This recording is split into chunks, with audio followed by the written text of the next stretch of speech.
This is Daily Blast Live. We're talking about what you're talking about. You all ready for this?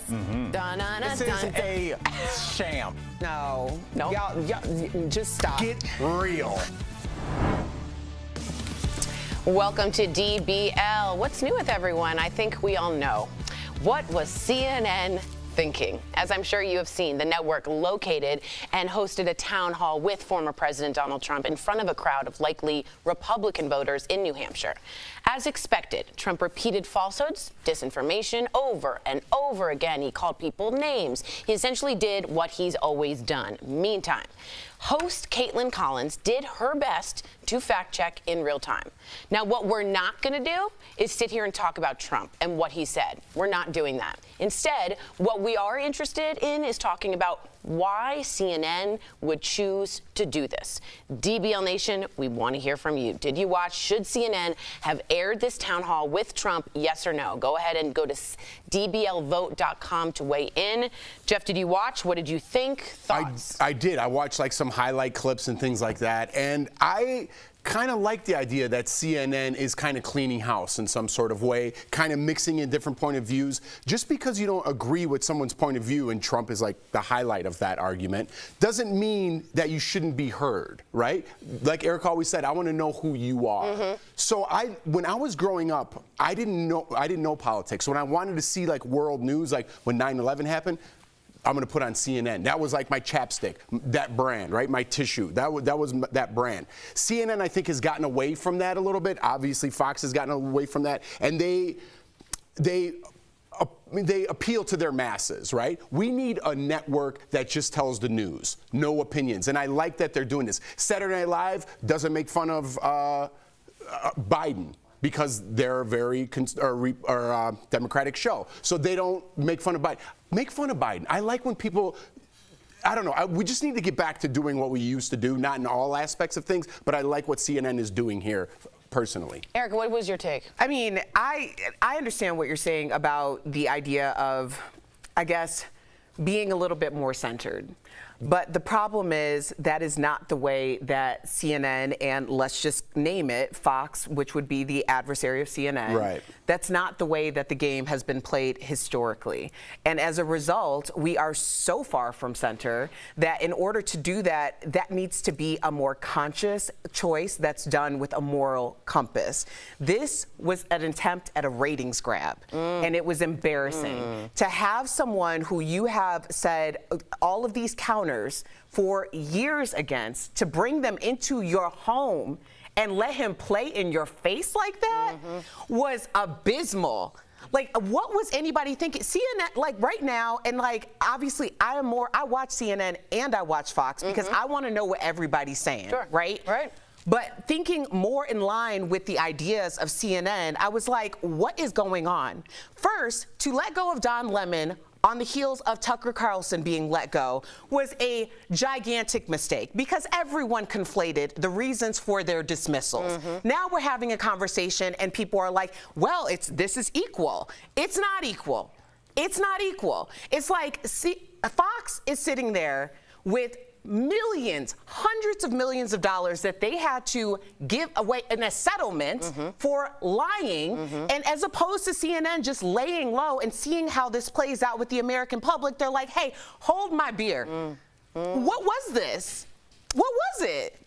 I want to tell you what the president of CNN said it was. This is on the morning call. The CEO, Chris Licht, says this: I absolutely, unequivocally believe America was served very well by what we did last night. He said people woke up and they know what the stakes are in this election in a way that they didn't before. And if someone was going to ask tough questions and have that messy conversation, it damn well should be on CNN. My take, very quickly. You got played. They got played badly. He set this whole thing up, Donald Trump, and said, I had an offer I couldn't refuse. Let me tell you what I think the offer was. We'll give you a complete Trump crowd. It will be all Trump. It won't be a balanced crowd, which they usually have at town halls. You will be moderated by Caitlin Collins, who I like as a journalist and is somewhat right-wing. But she's pretty, and I'm saying that because he will see her as pretty, and she's a softball to him. There's 3 people on this earth that can interview Donald Trump correctly at a town hall. She is not one of those people, and he knew it, and they set him up. Then they gave him free reign a day after he's convicted of sexual abuse to defame the sexual victim again. If I were she, I'd sue him again. He called her a whack job. He called Caitlin Collins a nasty woman. Unless CNN thinks that they're showing you how unelectable this is, if that's their long game, maybe. Otherwise, shame on you. I think, for CNN. Speaking of shame, it's fame or shame. It's all the same game. And basically, you've amplified the message of someone who you clearly do not believe in. So absolutely. What's the end game here? And what's the difference between you and Fox in terms of lying now at this point? Let me quickly throw in a point here. You guys are very passionate about this. Yeah, I love it. It was horrendous. I love it. I'm going to conflate 2 stories here because we're talking about Dylan Mulvaney next, right? Some might say, why have Dylan Mulvaney advertised Bud Light? That's the same as Trump being on CNN. So the anger but Trump is the former president. I'm not conflating transgender into Trump and things like that. Right. Don't get these confused. But the anger, people are like, why does she belong on there? I'm just saying the 2 sides. Why the anger, Trump being on CNN? Well, because it's dangerous. Dylan Mulvaney and Bud Light are not consequential to our republic. Correct. Trump being amplified by CNN is. Correct. It's a danger. But isn't it good to see both sides? It is. And do I want to say really one quick thing? I'm glad they had Trump on in some capacity. He is the leader of the Republican And we're talking about primary. the most extreme. My point's going to I like to mix cultures a little bit. Trump is the extreme to this. And I like that CNN gave him airtime. I'm not saying they should never have done it. Do not set it up with a softball person who can't handle him with a Trump crowd. You just got played. You just got played. You didn't do it fairly. And it is a danger to our society, in my opinion. Should CNN have aired the town hall? 70% of you say no. 30% of you say yes. And I do appreciate you taking that other angle and seeing that. We'd love to hear from you on the app or the YouTube. We'll be right back. DBL, this show is amazing. There's a lot going on down here. I would have been part of the Mile High Club. Yeah. So on point. But I want to have a conversation about what's happening now. Yeah, I think when it really comes down to it, we're talking. I know, Tori, you're very passionate about this. I'm just more so like, it's not even to me a political thing. For me, it's more so it's a personal thing. Like the idea that you have a home, your platform, and you have someone come in and run rampant in it, like it diminishes your credibility to me. I would never allow somebody who I've had beef with for the past 8 to 10 years to come into my house and run amok, and that's exactly what happened. But what about the old philosophy, like keep your enemies close? So a lot or of keep your people friends get close, keep your enemies closer. So, What about like that old So a lot of people adage? are saying, A, Jeff's right. Chris Licht wants to go more centrist. He doesn't want to be so liberal. So Jeff's absolutely right. This is a deliberate move, which I understand and appreciate. But I think they, as Erica said, he just set them up and played them completely. Now, let's take the other angle that some people think. CNN wants America to realize how woo-woo and cuckoo Trump is, so they gave him that platform so we could all see it.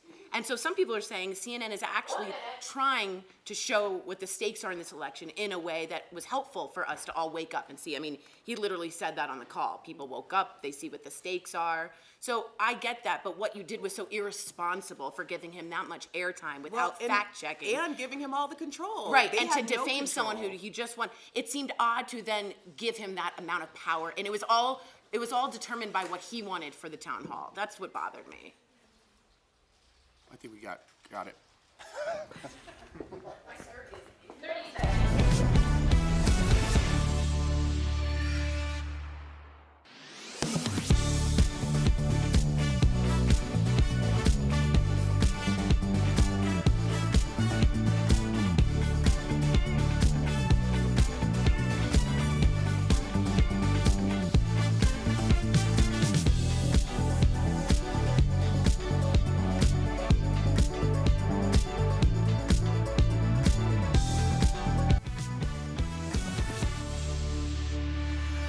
Welcome back to DBL. We have an update on the Dylan Mulvaney Bud Light controversy. So sales of the beer are way down all across the country. And now even some gay bars are boycotting the brand. They're upset Bud Light is distancing itself from Dylan rather than supporting her through this.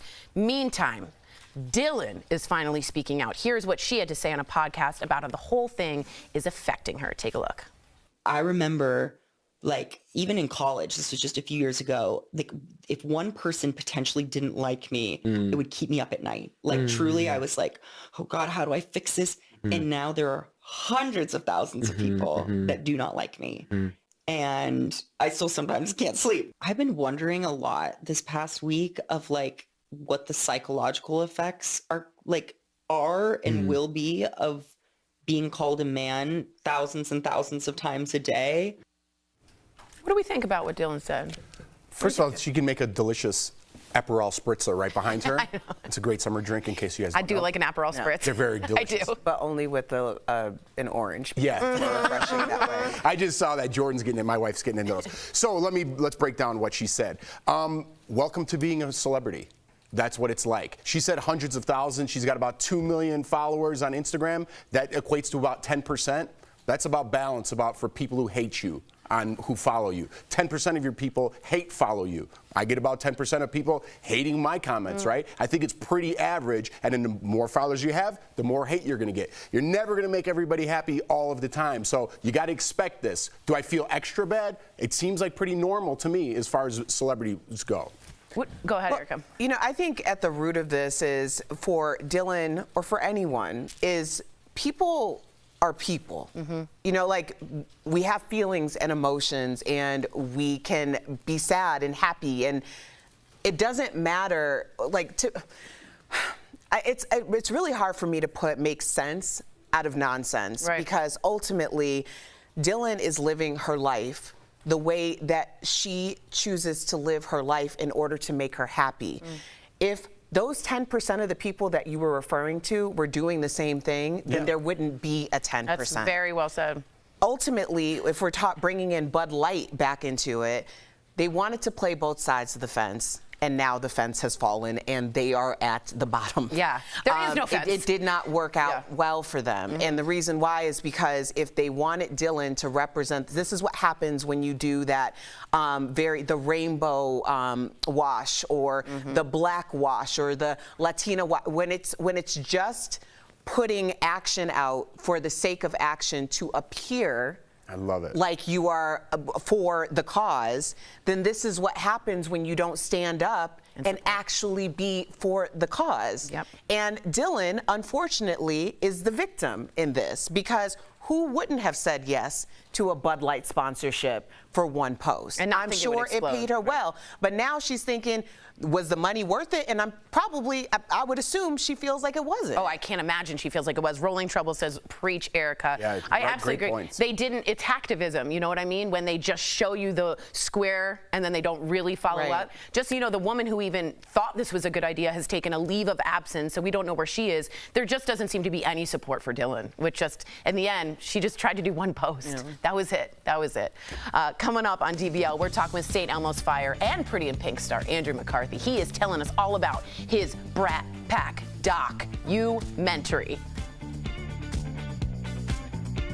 Okay, so be honest. Is flossing really a part of your daily routine? Well, the American Dental Association recommends flossing at least once a day, and there is research tying flossing to heart health. So does that mean not flossing actually turns into heart disease?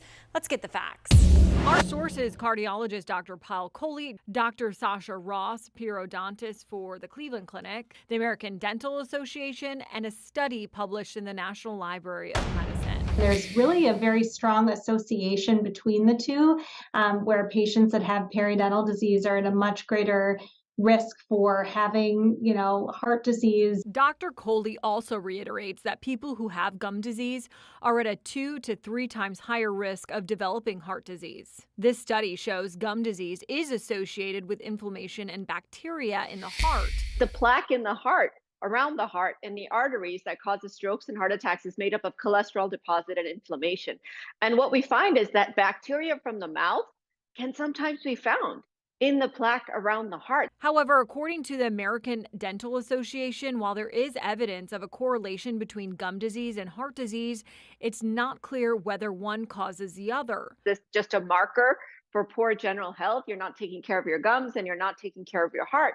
Or is there something causal? In other words, does the bacteria that builds up in your mouth or the inflammation that builds up in your mouth lead to more systemic inflammation that can also cause hardening of the arteries or cause that bacteria to create inflammation in the arteries?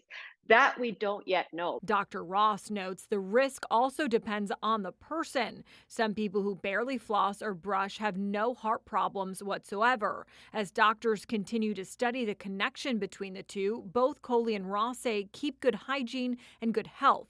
It certainly wouldn't hurt to add flossing to your routine. With your Verify Fact Check, I'm Megan Bragg. Welcome back. Imagine walking 500 miles with a teenager. Well, 80 star Andrew McCarthy just did that and wrote a book about it earlier. He told us about his trip with his son and about his upcoming documentary about the Brat Pack. Check it out. Andrew McCarthy, welcome to DBL. Thanks. Good to be with you.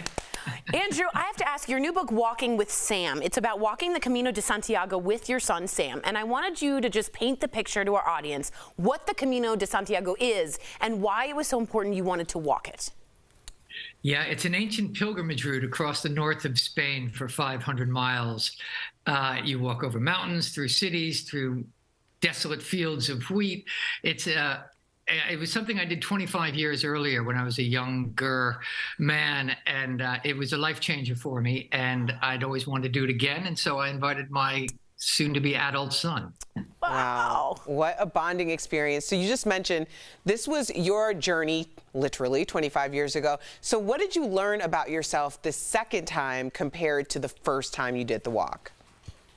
Well, the first time I was in a very different place in life. I had no kids. I was on my own. I just sort of was coming out of that period of early success with the Brat Pack and all that stuff. And I think I was suffering from a bit of what we now call the imposter syndrome, in the sense I didn't think I deserved what I'd gotten in a certain way. And it helped me really sort of walk home to myself, if that makes any sense.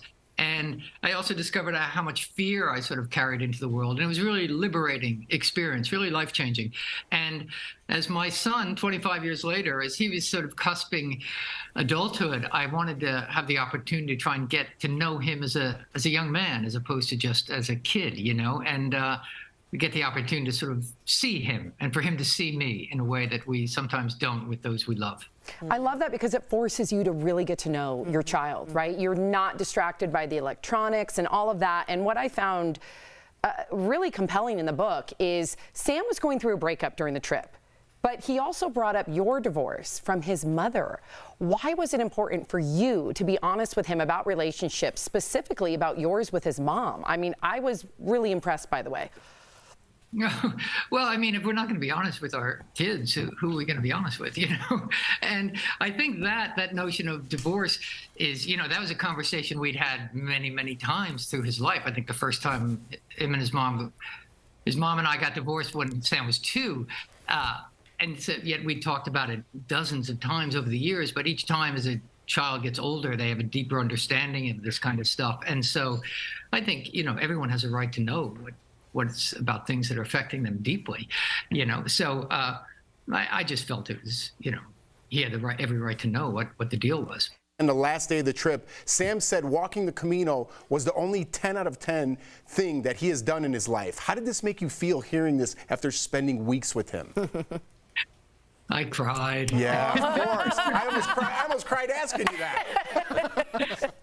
Yeah, I know. Well, it's interesting because day 2, he said, "Dad, what's the point of this walk?" And he didn't say, so to have him get to, it's the only 10 out of 10 thing I've ever done in my life. You know, I knew that the event happened for him, just the way it had happened to me the first time I did it. The journey is different for everyone. That's right. Now, you're making a documentary about the Brat Pack. You recently reunited with Rob Lowe, Emilio Estevez, and it had been over 30 years since y'all had seen each other. What was it like being in a room with them again? Was it like time had never passed? It was kind of like it was yesterday, Aww. You know? And it was great because we had so much affection for each other in a way that I don't think we did when we were young. When we were young, competitive and insecure and stuff, and to just come back. And we were members of this club that we didn't even really ask to join, and we're bonded together forever. Yeah. You know, to a certain generation of people, we are the avatars of their youth. And so to see everybody again, it was really surprisingly touching. Oh man. Well, let's talk about that, the thing that brought you together. Because do you feel like the Brat Pack label is what distanced you all from each other? Or do you think you would have been in each other's lives all these years if the Brat Pack was not a thing? I think that's a really good point. I mean, I'm sure we naturally would have drifted the way people do in show business. You sort of drift different ways. But once the Brat Pack label, the irony is, once that label was sort of cast upon us, which we hated at the time, you know, it was cast sort of in aspersion. It was, you know, now it's become this iconically affectionate, warm and fuzzy term for a moment in pop culture, you know, but at the time it was a pretty negative thing. And the very name Brat Pack made us sort of scatter in a way that probably expedited our sort of drifting apart from each other. Wow. So honest. I know. I love it. I want to love walk the Camino with him. Okay, sorry. We all do. Thank you for joining us on DBL today. To our viewers, grab a copy of Andrew's book, Walking with Sam, wherever books are sold. We will be right back. Congratulations. Mazel. Very cool. Congrats. Thanks.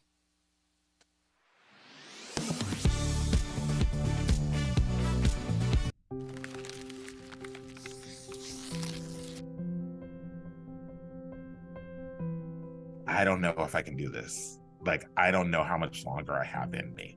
Am I burned out? Yes, I've been burned out for quite some time. That stress is compounding. I need a pep talk right now because I'm not sure if I can come back Monday at this point. Violeta Duran is a high school English teacher with nearly 20 years of experience. She's burned out, and she's not alone.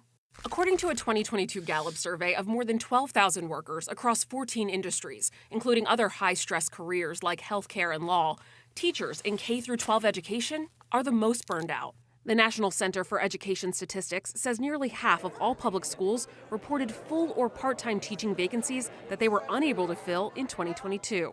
The result?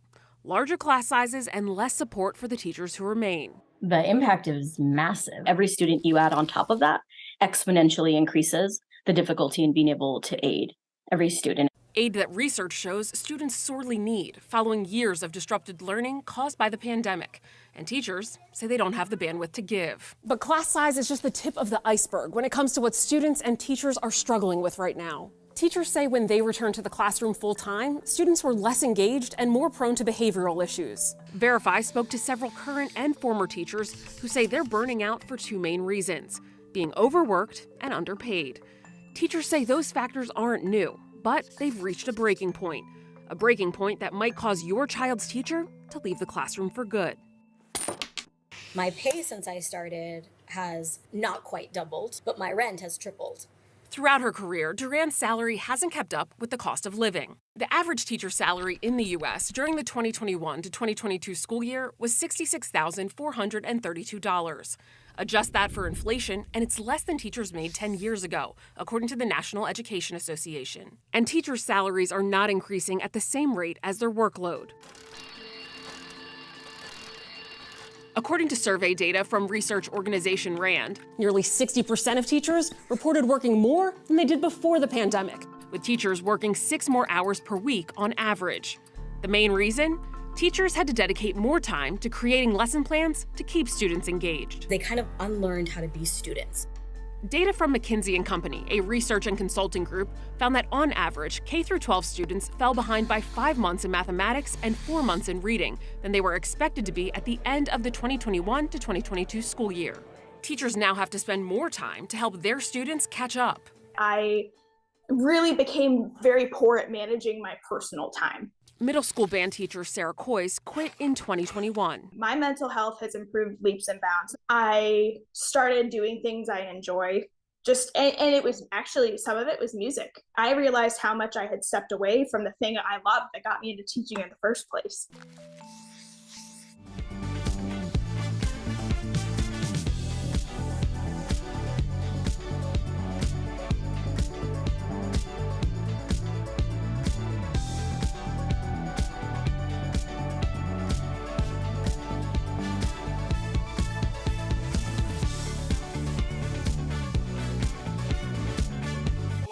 escape to paradise for your chance to win the perfect family getaway.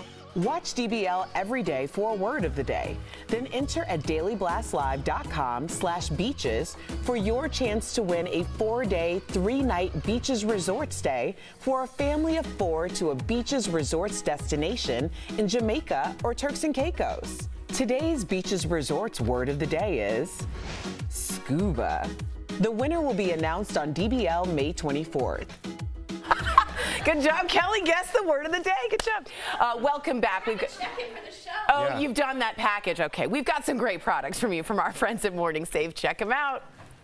Steph, what do you have for us today? Hi Tori, hey DBL Nation. I am super excited to show off all of our treats today. Trust me, you're going to be so excited. Check this out. We've got the Neato D8 Intelligent Robot Vacuum Cleaner. So this deal includes one robot vacuum with 3 filters, 1 spiral combo brush, 1 cleaning tool, and a charging base. Nice. Normally, this is $400, but we've got it for just $119.99. So that's saving you guys 70%. Next up, we've got the Luminara 2-piece indoor moving flame candle set.